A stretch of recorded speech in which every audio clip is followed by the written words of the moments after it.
오늘은 이스라엘의 역사 속에서 하나님을 만난 그 사람들의 찬양 모음집입니다. 그들의 삶의 배경들은 각기 다 달랐지만 하나님을 찬양했다라는 것은 다르지 않습니다. 그런데 시편의 여러 저자들 중에서 우리가 가장 유명한 인물로 꼽자면 다윗을 꼽을 수 있습니다. 오늘 함께 볼 19편의 말씀도 바로 이 다윗이 저자입니다. 표제를 보면 다윗의 시, 인도자를 따라 부르는 노래라고 이렇게 되어 있습니다. 본문에서는 다윗에 대한 다윗이 저자라는 것 외에는 다른 정보들을 우리가 발견할 수는 없습니다. 그러나 저자가 다윗이라는 사실만으로도 우리는 많은 것을 알 수 있습니다. 오늘 본문 말씀은 다윗이 살면서 경험한 하나님의 백성의 그 믿음의 여정을 우리들에게 잘 보여줍니다. 다윗은 고난 중에 하나님의 구원하심을 경험했습니다. 자신이 왕으로 있으면서도 진정한 왕은 하나님이시다라는 것을 잊지 않았습니다. 그가 이 믿음 안에서 하나님의 주권과 섭리를 찬양하며 살아갈 수 있었던 것은 만물 가운데 드러나는 하나님을 경험하고 하나님의 말씀인 율법을 통하여 그가 하나님을 만났기 때문입니다. 오늘 본문에 바로 다윗의 이러한 믿음이 잘 드러나고 있습니다. 우리가 오늘 본문 말씀을 크게 두 부분으로 나누어서 보면 전반부를 1절에서 6절 말씀에서는 자연 속에서 드러나는 하나님의 그 영광에 대하여서 찬양하고 있습니다. 그리고 후반절인 7절에서 14절 말씀에서는 구원에 이르는 하나님의 말씀의 그 능력을 찬양하고 있습니다. 우리가 먼저 전반부를 살펴보겠습니다. 1절 말씀입니다. 하늘이 하나님의 영광을 선포하고 궁창이 그의 손으로 하신 일을 나타내는도다. 아멘. 여기서 하늘은 히브리어 샤마임입니다. 샤마임은 단순히 물리적인 하늘을 뜻하지만 않습니다. 하나님의 임재로 충만한 그 모든 것을 가리킵니다. 즉 하나님이 창조하신 창조세계 전체를 의미하는 것입니다. 또 궁창이라는 표현이 이렇게 또 등장합니다. 사실 궁창도 하늘이라는 뜻입니다. 궁창은 히브리어로 라키아라고 합니다. 그런데 이 라키아라는 표현도 하나님께서 능력으로 펼쳐두신 공간으로서의 그 하늘을 의미하는 것입니다. 즉 하나님의 능력에 대하여서 강조하고 있는 단어입니다. 따라서 1절이 말하고 있는 것은 하늘이 하나님의 영광을 선포하고 하늘이 그의 손으로 하신 일, 즉 창조의 능력을 나타내고 있다라고 찬양하고 있는 것입니다. 그러므로 하나님이 창조하신 그 모든 창조 세계와 창조물들이 창조주이신 하나님의 그 영광과 능력을 나타내고 있다라는 말씀입니다. 그런데 이 선포는 그냥 한 번 이루어지고 끝나는 것이 아니라 지속적으로 이 세계가 존재하는 그 지속되는 그 모든 시간 속에서 일어나고 있습니다. 2절에서 4절 말씀 보면 이렇게 말씀합니다. 날은 날에게 말하고 밤은 밤에게 지식을 전하니 언어도 없고 말씀도 없으며 들리는 소리도 없으나 그의 소리가 온 땅에 통하고 그의 말씀이 세상 끝까지 이르도다. 하나님이 해를 위하여 하늘의 장막을 베푸셨도다. 아멘. 낮과 밤이 끊임없이 지식을 전합니다. 여기서 낮과 밤은 곧 세상의 질서를 의미합니다. 모든 질서는 하나님의 살아계시다라는 것을 증거합니다. 우주에는 수많은 별들이 있고 또 수많은 행성들이 존재하는데 이것들이 서로 충돌하지 않고 질서 있게 운행됩니다. 그리고 태양은 매일 아침 정해진 위치에 또 정해진 그 시기에 떠오릅니다. 태양은 우리가 살고 있는 지구와 조금만 멀어져도 또 조금만 가까워져도 지구는 생명이 살아가기 어려운 춥고 또는 뜨거운 그러한 환경이 됩니다. 우주에는 기본 상수라는 것이 있습니다. 자연의 현상이나 이런 물리 법칙을 설명하는 데에 변하지 않는 그 값을 말합니다. 예를 들어서 중력의 상수나 빛의 속도 같은 이 상수가 조금이라도 달라져도 우주는 생명체가 살아갈 수 없는 그러한 상태가 되었을 것입니다. 이처럼 우주를 이루고 있는 값들이 너무나 정교하여서 이것을 우연이라는 말로는 설명하기가 매우 어렵습니다. 영국의 프레드 호일이라는 천체 물리학자가 있습니다. 그는 무신론자였지만 그는 연구를 하던 중에 기본 상수와 같은 이 값들이 너무나 정밀한 것을 보고 우주의 물리학 법칙들이 생명을 낳기 위해 미리 계획되었다라는 그러한 인상을 받는다라고 말했습니다. 그러면서 동시에 세상인 우연히 생겨난 것이 아니라 어떤 신적인 존재가 그것을 물리 법칙이나 이러한 것들을 조정하였기에 이 생명체로 우리가 존재할 수 있다라고 그렇게 말했습니다. 그런데 이것은 또한 우주의 법칙만이 아닙니다. 유전자와 단백질의 상호작용, 신경세포나 DNA 구조에 담긴 정보를 통해서도 우리는 하나님의 놀라운 지혜를 발견할 수 있습니다. 이 모든 질서와 법칙들이 하나님의 살아계심을 증거하고 있다라는 것입니다. 이것은 언어도 없고 소리도 없습니다. 그러나 세상 모든 질서는 하나님의 영광을 드러냅니다. 또한 이것은 우리가 또 이렇게 어려운 것들만으로 우리가 느낄 수 있는 것이 아니라 하나님의 창조의 흔적들은 우리가 살아가는 이 아름다운 자연 환경 그 자체를 마주할 때도 우리는 느낄 수가 있습니다. 우리는 깊이를 알 수 없는 바다, 넓은 또 맑은 그 하늘, 그리고 웅장하고 또 고요한 높은 산들을 우리가 마주할 때 우리는 경이로움을 느낍니다. 또 들에 핀 작은 꽃 하나에도 아름다움과 또 감탄을 느끼며 창조주의 손길을 경험하는 것입니다. 날아다니는 나비도 얼마나 아름답습니까? 여기에도 제가 나비가 참 많은 것으로 알고 있는데 몸은 가끔 가다가 삐끗거려도 하나님의 그 아름다움을 나타내고 있는 것 같습니다. 또 여기는 뿐만 아니라 거목도 있고 폭포도 있고 옹담샘도 있고 오로라도 있고 또 다 말하지 않아도 우리는 너무나 아름다운 모습들을 가지고 있다라는 것입니다.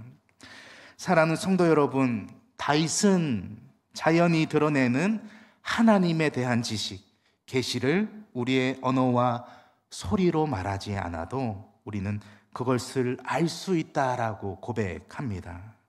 그러므로 자연이 계시하는 세상의 창조주, 세상의 주관자이신 하나님을 찬양하고 있습니다. 5절에서 6절 말씀입니다. 해는 그의 신방에서 나오는 신랑과 같고 그의 길을 달리기 기뻐하는 장사 같아서 하늘 이 끝에서 나와서 하늘 저 끝까지 운행하며 그의 열기에서 피할 자가 없도다. 아멘. 해를 신랑, 결혼 후에 이제 신방에서 결혼 생활을 기뻐하는 그러한 모습으로 비유합니다. 또 달리기를 기뻐하는 장사의 모습, 용사의 모습으로 또 해를 비유하고 있습니다. 이것은 태양의 넘치는 생명력, 또 그 안에 담겨진 에너지, 쉬지 않고 일정하게 움직이는 그 태양을 우리들에게 잘 묘사하고 있습니다. 그런데 4절 하반절에 보면 이러한 해를 위하여서 하나님께서 장막을 두셨다라고 말씀하셨습니다. 이처럼 강렬하고 힘이 넘치는 태양조차 바로 하나님의 다스리심 안에 있다라는 것입니다. 그리고 하나님의 다스리심 안에 있는 그 태양 에너지, 그 생명력을 피할 수 있는 사람은 아무도 없다라고 말하고 있습니다. 태양의 빛이 세상에 미치지 않는 범위가 없듯이 말씀도 피할 자가 없습니다. 사랑하는 성도 여러분, 바로 여기까지가 전반부의 내용입니다. 이렇게 자연을 통해서 우리는 하나님을 느낄 수 있습니다. 이 자연 계시는 모든 인류에게 하나님을 알 수 있는 그러한 기회를 제공하고 있습니다. 우리는 하나님의 살아계심을 자연을 통해서 분명하게 알 수 있다는 것입니다. 그러나 우리가 자연 속에서 발견한 하나님의 이러한 계시만으로는 우리는 구원을 받을 수가 없습니다. 죄로 인하여 우리는 하나님을 제대로 알 수가 없고 구원에 이르는 지식도 얻을 수가 없다라는 것입니다. 그래서 하나님께서 특별히 우리에게 하나님 자신을 계시하십니다. 그것이 바로 하나님의 말씀입니다. 후반부 7절에서부터 11절 말씀은 바로 하나님의 말씀, 율법에 대한 말씀입니다. 전반부와 후반부의 이야기의 주제가 어쩌면 바뀌는 것처럼, 전혀 다른 주제를 이야기하고 있는 것처럼 우리가 느낄 수도 있습니다. 그러나 율법에 관하여 말씀하시는 것이 뜬금없다라고 느낄 수도 있지만 전반부와 후반부 모두 하나님의 계시, 하나님의 말씀이라는 공통점이 있습니다. 그리고 전반부에 태양을 중심으로 이야기한 것을 볼 수가 있습니다. 당시 고대 사람들은 태양을 신과 같이 여겼습니다. 그래서 그들은 이제 태양을 향해 가지고 있던 이미지는 그 태양의 정의로움, 정의의 신으로서 법을 관장하는 그러한 신입니다. 따라서 태양의 이야기에서 이제 율법에 대한 이야기로 넘어오는 것은 당시 독자들에게 자연스러운 그러한 반응으로 나타날 수 있습니다. 그러면서 동시에 태양이 주는 것과는 비교할 수 없는 하나님의 말씀의 완전함과 확실함, 우리를 구원하고 변화시키는 능력을 또한 강조하고 있는 것을 볼 수 있습니다. 우리가 7절에서 9절 말씀을 한번 보도록 하겠습니다. 여호와의 율법은 완전하여 영혼을 소성시키며 여호와의 증거는 확실하여 우둔한 자를 지혜롭게 하며 여호와의 교훈은 정직하여 마음을 기쁘게 하고 여호와의 계명은 순결하여 눈을 밝게 하시는도다. 여호와를 경외하는 도는 정결하여 영원까지 이루고 여호와의 법도 진실하여 다 의로우니. 아멘. 여기서 등장하는 율법은 히브리어로 토라입니다. 토라는 일반적으로 모세오경을 가리킵니다. 그리고 여기에 또 율법과 비슷한 의미로 쓰이는 여호와의 증거, 또 교훈, 계명, 경외하는 도, 규례와 같은 이러한 표현들이 계속해서 등장합니다. 이러한 표현들은 궁극적으로 하나님의 말씀을 의미합니다. 율법은 완전하여서 영혼을 소성시킵니다. 이 표현은 영혼뿐만 아니라 전인적인 회복을 의미합니다. 또 여호와의 증거는 확실하여서 우둔한 자를 지혜롭게 합니다. 그 증거는 확실한 것이기 때문에 그 증거를 기준으로 우리는 분별력을 가지고 지혜롭게 되는 것입니다. 반대로 이야기하면 하나님의 말씀이 없이는 우리는 어리석은 자일 뿐이다라는 것을 교훈해 주는 것입니다. 8절에서는 교훈과 계명을 지키는 것, 또 9절에서는 여호와를 경외하는 도가 우리에게 어떠한 유익을 주는지를 말씀해 주고 있습니다. 슬픔에서 기쁨으로, 어두운 눈을 밝은 눈으로, 또 죽음에서 영원한 생명으로, 또 불의에서 의의 변화를 가져다 주는 것에 대해서 교훈하고 있습니다. 정리하자면 하나님의 말씀은 우리들에게 변화를 주는데 그것은 부정적인 것에서 긍정적인 변화를 준다라는 것입니다. 그러므로 10절에서 11절 말씀에서는 바로 이 율법의 가치와 위대함을 설명하면서 우리가 이 말씀을 사모해야 된다라고 강조하고 있습니다. 10절에서 11절 말씀을 보시면 금 곧 많은 순금보다 더 사모할 것이며 꿀과 송이꿀보다 더 달도다. 또 주의 종이 이것으로 경고를 받고 이것을 지킴으로 상이 크니이다. 아멘. 요즘 금값이 많이 올랐지 않습니까? 금값이 너무 올라서 요즘 돌반지도 그냥 부담스러워서 돈으로 준다거나 한 돈이 아니라 반 돈만 해주는 경우가 많이 있다고 합니다.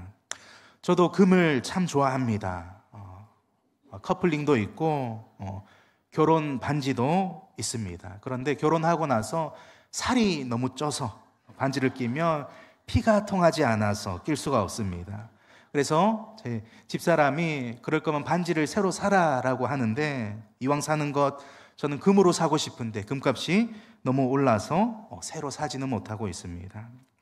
그런데 사실 금은 한낱 돌덩이에 지나지 않습니다. 금속에 지나지 않습니다. 그러나 금을 좋아하지 않는 사람은 없을 것입니다. 금은 변하지 않는 성질이 있어서 오래전부터 사람들이 귀하게 여겼던 그러한 금속입니다.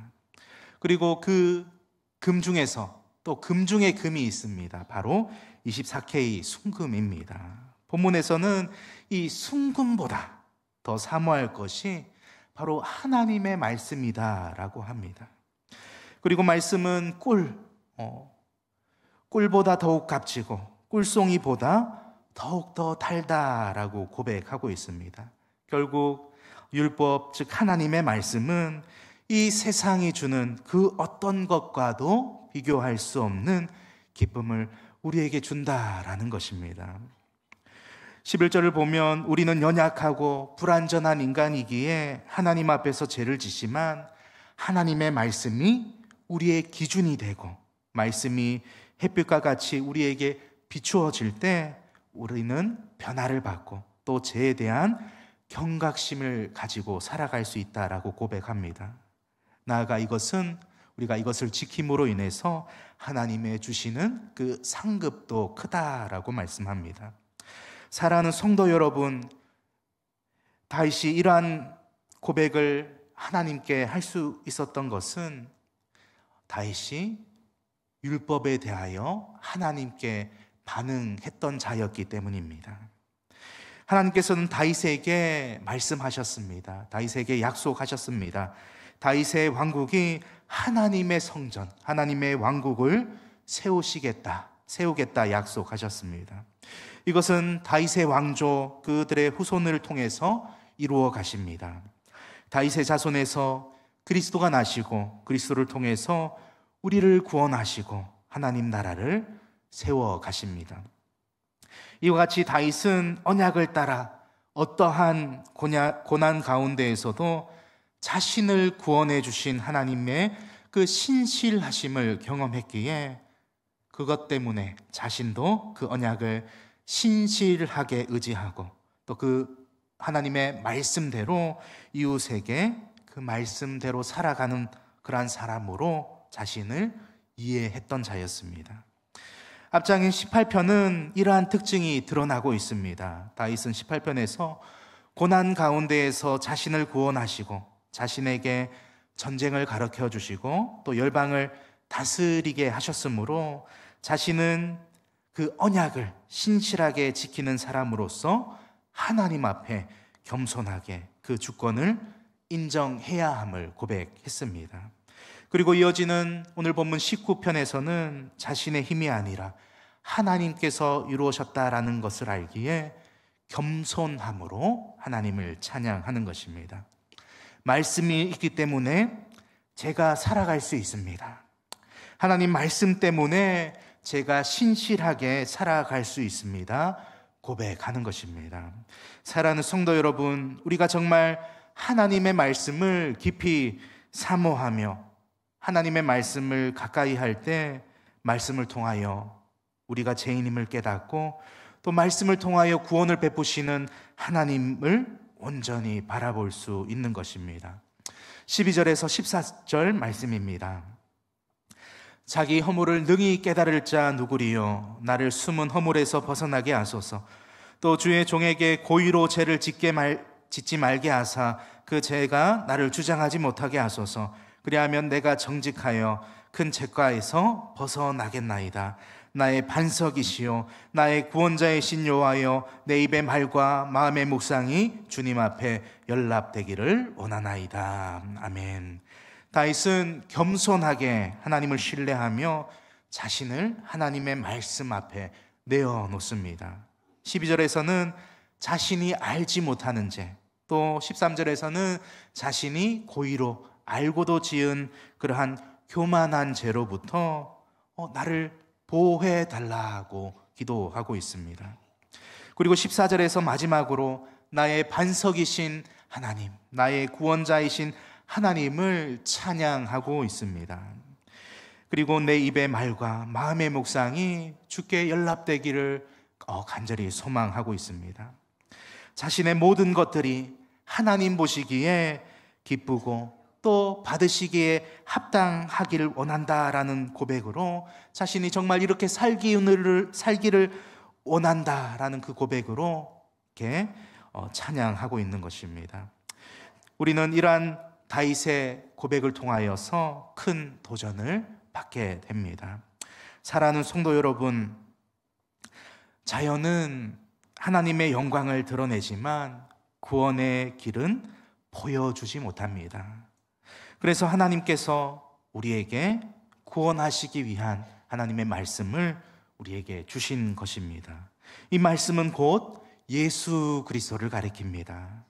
구약에 율법이 주어졌습니다. 그러나 우리는 이 율법을 온전하게 지킬 수 있는 능력이 없었습니다. 우리는 죄인이기 때문에 이 율법을 지키고자 했지만 결국 이 율법에 무너지고 말았습니다. 그래서 예수님께서 오셔서 율법을 지키시고 또 완성하심으로 우리에게 또 구원을 베풀어 주신 것입니다. 요한복음 1장에서는 태초에 말씀이 계셨고 그 말씀이 하나님과 함께 계셨으며 곧 하나님이셨다라고 선포하고 있습니다. 말씀이 육신이 되어서 우리 가운데 거하셨던 분이 바로 예수 그리스도입니다. 예수 그리스도께서 오신 이후 이제 율법으로는 우리가 구원에 이를 수 없다라는 것을 우리가 깨달았습니다.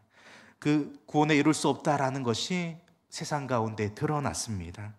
율법으로는 우리가 이제 얼마나 죄인인지를 깨닫고 오직 예수 그리스도만을 의지해야 합니다.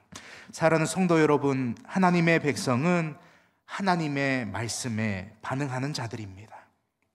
말씀 안에서 예수 그리스도를 만날 때 우리는 그분을 사랑하게 되고 우리는 또 변화되어 구원받은 자의 모습으로 살아가게 될 것입니다. 그리고 이제는 예수 그리스도를 통하여서 이 세상의 진정한 아름다움과 하나님의 영광을 보게 될 것입니다. 그러므로 말씀을 사모하시기 바랍니다. 말씀 안에 그리스도를 만나고 반응하시기 바랍니다. 주님을 만나고 주님을 사랑하며 세상 가운데에 드러난 하나님의 영광을 바라보시기를 소망합니다. 그리고 그저 세상 가운데 드러난 그 영광을 바라보는 것에 만족하는 것이 아니라 우리가 그것을 찬양하고 감사하는 것 가운데 나아가 세상 속에서 하나님의 영광을 우리의 삶으로 드러내는 그러한 저와 성도님들 되시길 소망하고 축복합니다. 기도하겠습니다. 창조주 하나님, 감사합니다. 우리에게 말씀을 주시고 또 말씀을 통하여 예수 그리스도를 만나게 하시니 감사합니다. 주님과 그 말씀을 금과 꿀보다 더 사모하는 마음을 다하여 주셔서 우리가 말씀을 통하여서 우리의 연약함, 우리의 죄됨을 깨닫게 하셔서 오직 예수 그리스도를 의지하며 살아가게 하여 주시옵소서. 날마다 그리스도를 묵상하게 하시고 주님을 사랑하게 하시며 십자가를 기억하게 하셔서 우리가 살아가는 동안 주님의 영광을 찬양하게 하여 주시옵소서. 감사합니다. 예수님의 이름으로 기도합니다.